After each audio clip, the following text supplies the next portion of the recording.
Na nossa parada lá em Jope, nós falamos um pouco sobre a abertura da porta que foi aberta a oportunidade para os gentios. Mas, se você nota na Bíblia, isto só avançou depois da conversão de um judeu por nome Paulo, que na verdade se chamava Saulo, que tinha dupla nacionalidade, nasceu na Cilícia e foi então adotado, e tendo duas nacionalidades. Se converteu numa perseguição que fazia aos cristãos indo na estrada de Damasco.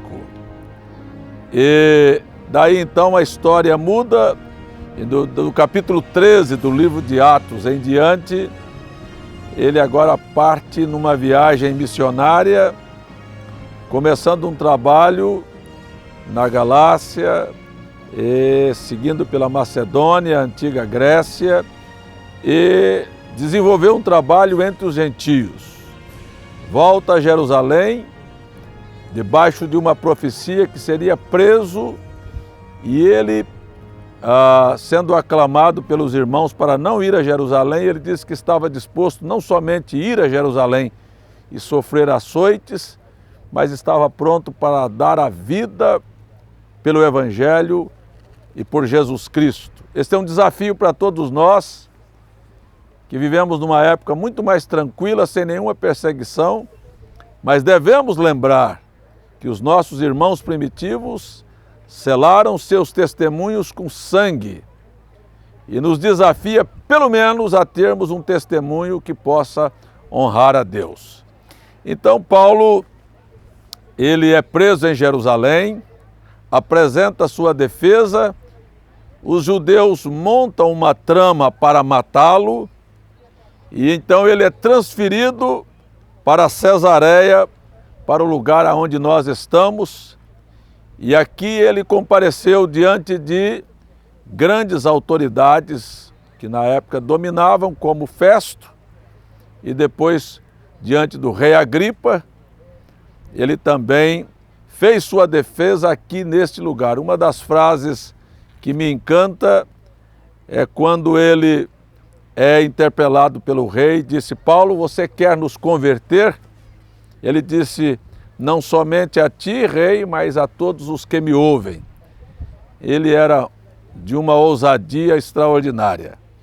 Então, quando aqui foi encontrado inocente, que não havia culpa, ele poderia ter sido libertado, mas ele faz um apelo que ele gostaria de ser julgado como judeu diante do tribunal de César. Aquele era um propósito divino para que ele pudesse ir a Roma. Aí eu não sei se um propósito divino, mas era a chama que ardia no coração do grande Paulo, como missionário que era, que desafiou o mundo de então, levando o evangelho, saindo daqui, indo à Europa, até a Espanha, propagando o evangelho de nosso Senhor Jesus Cristo. Roma. Então, aqui neste lugar onde nós estamos, eu só gostaria de lembrar aos irmãos que em Jerusalém, em Israel, no território de Israel, foram os últimos anos da vida de Paulo, foi exatamente aqui. Portanto, talvez o lugar onde você esteja colocando o seu pé agora, foi onde ele também colocou o dele. Ele passou por aqui, ele andou por aqui, ele esteve aqui. Ele viveu este momento.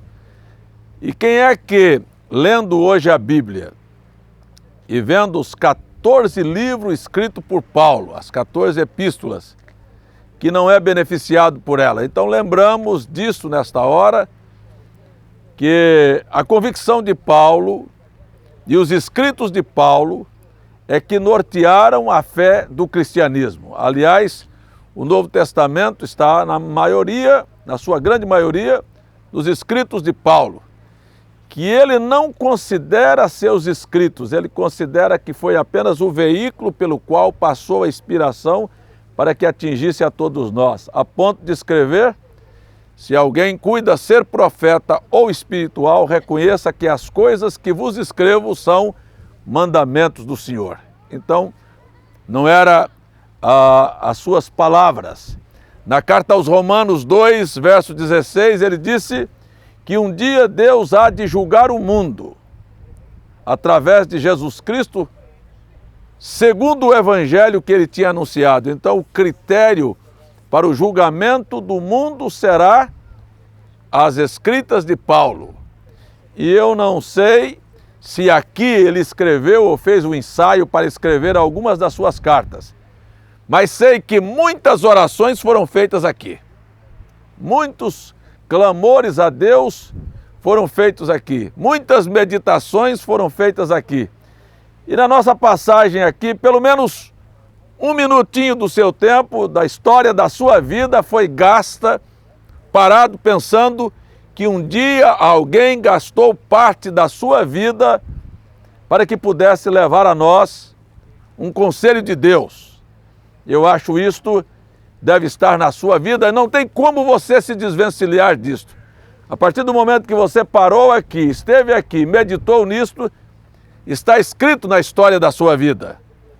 Ora, alguém gastou sua vida para que eu pudesse me salvar, porque tudo o que ele desejava era ver a salvação de seus irmãos, ou seja, era ver a nossa salvação.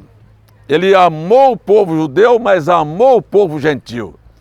Por Israel, ele chegou a dizer que preferia se perder, mas que os judeus se salvassem. Pelos gentios, ele sabia perfeitamente que a graça de Deus estava destinada a nós, a ponto de escrever que Deus, prevendo que haveria de pela fé salvar os gentios, primeiro anunciou o evangelho a Abraão. Então ele sabia que Abraão foi apenas a porta aberta para que a salvação chegasse a nós, os gentios. E nós louvamos a Deus pela vida de Paulo, mas quero dizer uma coisa aqui a todos que estão aqui.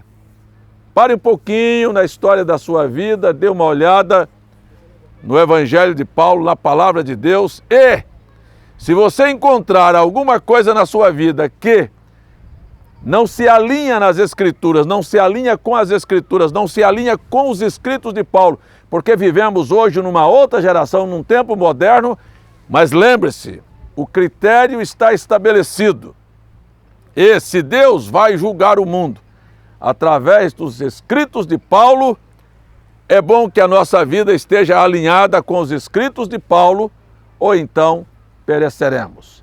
Eu acho que estas coisas são extremamente importantes. Daqui Paulo embarca, daqui Paulo sofre naufrágio, mas de todas as maneiras ele chega em Roma e passa parte da sua vida até que recebe a sentença que iria perder a cabeça, ia ser decapitado. E diz a história que antes dele ser decapitado, ele estava tão tranquilo que escreveu a Timóteo dizendo: a mim, meu corpo já está sendo oferecido como sacrifício de libação, combati um bom combate, terminei minha carreira e guardei a minha fé. Ele sabia que perder a cabeça, ser decapitado, para ele não significava nada, porque ele sabia que depois que este corpo terrestre fosse desfeito, haveria um outro celeste o esperando.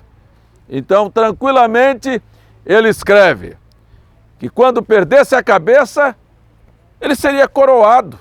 Ele disse: quanto a mim, o que me aguarda é uma coroa de justiça que o Senhor justo juiz me dará, e não somente a mim, mas a todos quantos amarem a promessa da sua vinda. Não somente amarem a vinda, amarem a promessa da vinda. E se nós amássemos a promessa da vinda do Senhor, que é uma coisa que o mundo nem mais acredita, nós daríamos a nossa vida como Paulo deu a sua vida pelo Evangelho. Que Deus ajude a todos nós a entendermos que aqui onde estamos, alguém esteve preso, para que eu e você pudéssemos hoje gritar com a nossa alma: nós estamos livres. Amém. porque Cristo nos libertou. Amém. Deus abençoe. Glória a Deus.